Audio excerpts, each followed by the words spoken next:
All right, so we've approached the last week of this month of motivation boot camp for January, and I think it went fantastic. How do you think it went, Dad? Yeah, as we continue to evolve and the rest of our crew in the world, so do the boot camps. And I think that we got, it's more user engaged than ever before.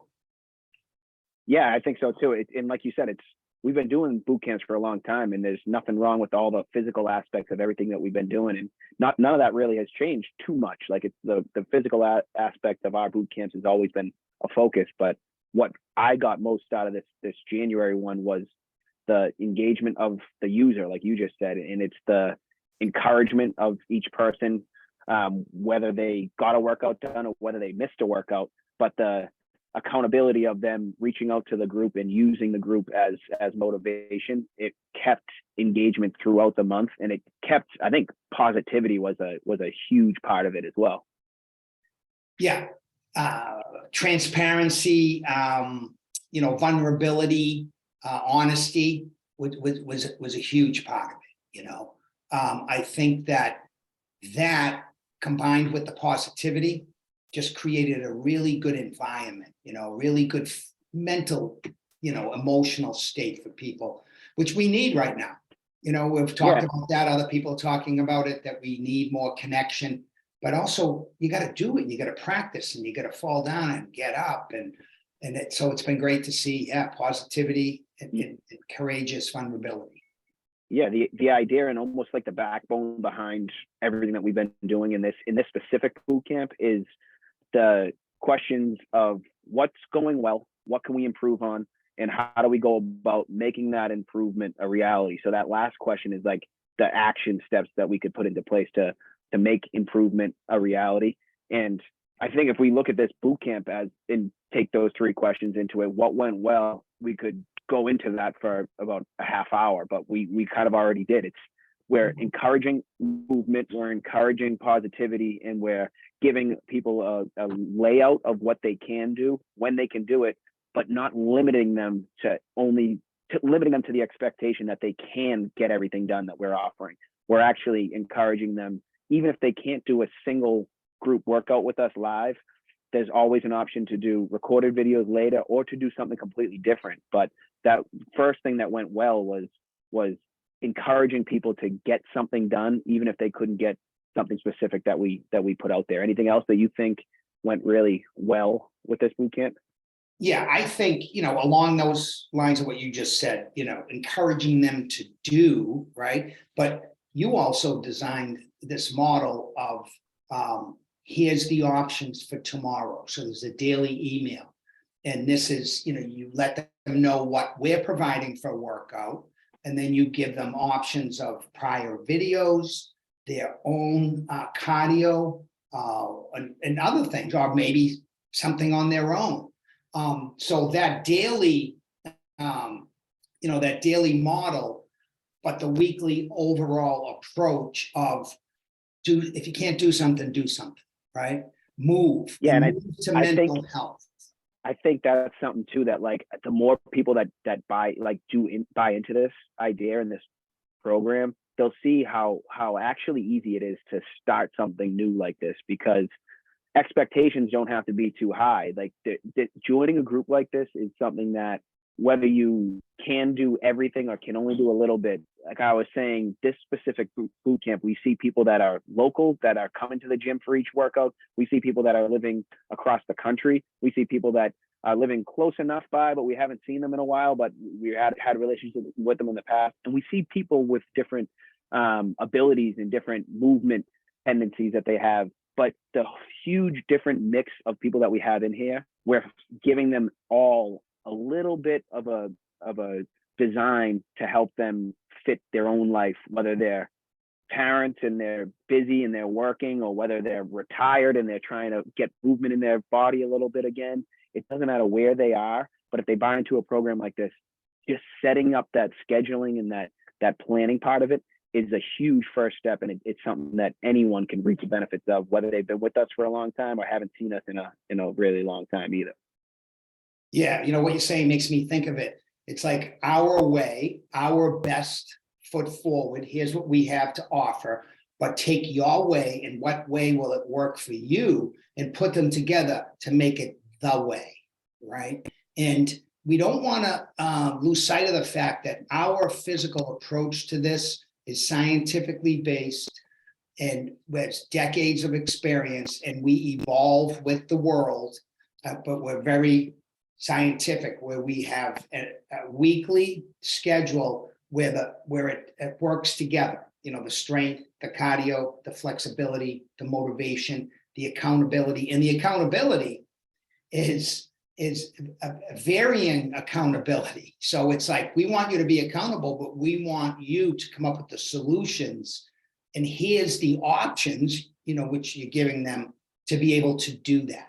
And, you know, generally it's just incredible. I think we ought to put out, you know, you ought to put out, since you do it, some of the responses from people, some of the input from people, some of the encouragement, some of the vulnerability, to put that out there. Along, you know, you put a lot of the workouts out there, but to see that, I think, will show people like, we're not alone. You know, it may feel alone, but we're not alone. We have the same feelings in different places, local, across the country, with the same actions, same successes when we join together. Yeah, the community that's built around this specific boot camp is one that's almost like a control group for anyone that we've seen in the gym over the last 15 years that we've been here. And it's cool to see that encouragement and vulnerability and accountability through the group that we have. But it's opened my eyes to using this model that we've been using in this boot camp in other aspects of my own life and other aspects of my clients' lives, and encourage people to kind of do that as well. Meaning, like, yeah, I want people to join this boot camp in February because it's going to be awesome, and it's going to be just as good as it was in January, and probably better, because we're going to use that same mentality of trying to figure out what went well, what we could improve on, and how to do it. But at the same time, even if they can't do this whole program, I like to encourage people to like use this program with their own group of friends too. You know what I mean? I was thinking of that with, like, everyone has like a group text of friends that they're on, or your family group or anything like that, to be that person in that group, to be like, hey, we should take a month and really like focus on something that's like good. Put a physical goal in place, put a mental health goal in place, and get your people, your community involved, and use our community and our game plan as a design for it. And we're here to help with that too. So like, get other people involved with it. And that's what I've seen in this program too, is like, when you look to motivate somebody else, you already have motivated yourself by just doing that. You know what I mean? So like, you have to be doing something good in order to bring someone along to that better place. That's how you get continuity and involvement, you know, by bringing other new people in. And, you know, when you're talking about that, it's like the movement, if that makes any sense. You know, there's movements, right? But it's about movement, and we want them to move in different ways, through different ways, you know, to be able to do the things that they can do with us, the things on their own, but they have a template, they have an anchor. And it's also, you know, multi-focused as far as it's physical, and the physical is strong. You know, it's got a lot of good there, and a lot of fun and different stuff. But also the mental approach. You know, a couple of things on the mental approach that we got feedback from the group on was, you know, the thing about little by little becomes a lot, right?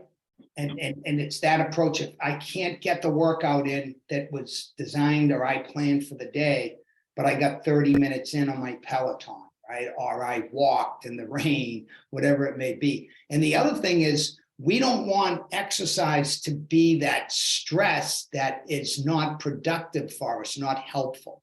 So one of the things that I came across from Kelly McGonigal, who wrote The Joy of Movement, she also wrote The Upside of Stress. And I'm reading that book now. And one of the great things is in there is about, you know, the stress response, right? So how we respond to stress. So there's a question to ask yourself right away when you feel anxiety and stress. And you say, is this a threat or is it a challenge, right? So when it's a threat, that's the kind of anxiety that's tough, that's really narrow, and can be debilitating, right?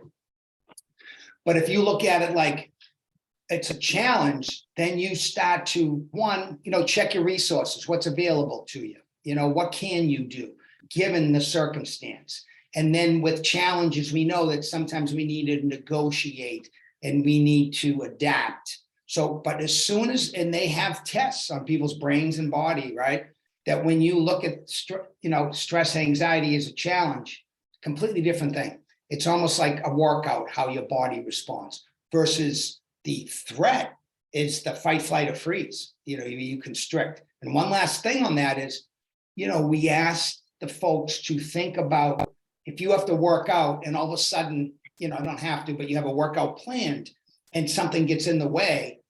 Now that workout becomes a threat sometimes because we think that we're not doing what we should be doing and la-di-da, we go down that rabbit hole, right? But if we say, oh, whatever just happened is just a challenge, it's just a circumstance. Even if I don't work out, I'm going to try some things, check in with my group and see what they did, because then I will learn and I will grow through community.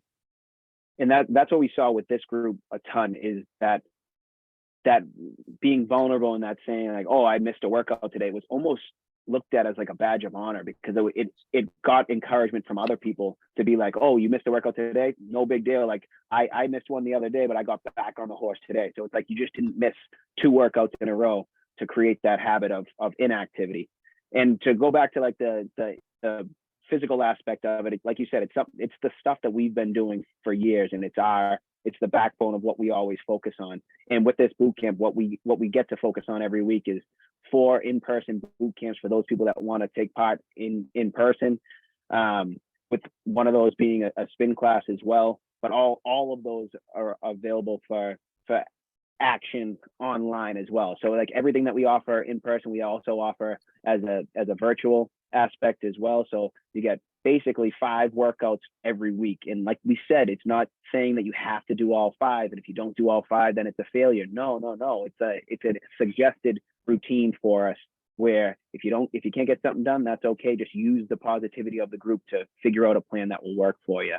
And then, like we said, to begin this, it's like we wanted to look at what's going well, what we can improve on, and how we go about that improvement. I think this boot camp has been so good. We're just going to keep it going for February. So we got a lot of the people that did January coming back for February, but looking to get some more people involved as well. And then looking to add some new stuff into. So I know that you wanted to incorporate some nutrition into it. So we'll just touch base on that a little bit. And like everything else, it could be brought back to what's going well, what can I improve on? How do I go about that improvement? And that goes for nutrition too. So we all, like, I like to start by tracking where I'm at currently, what my habits are like, and then make those small little changes, like you say, that add up over time.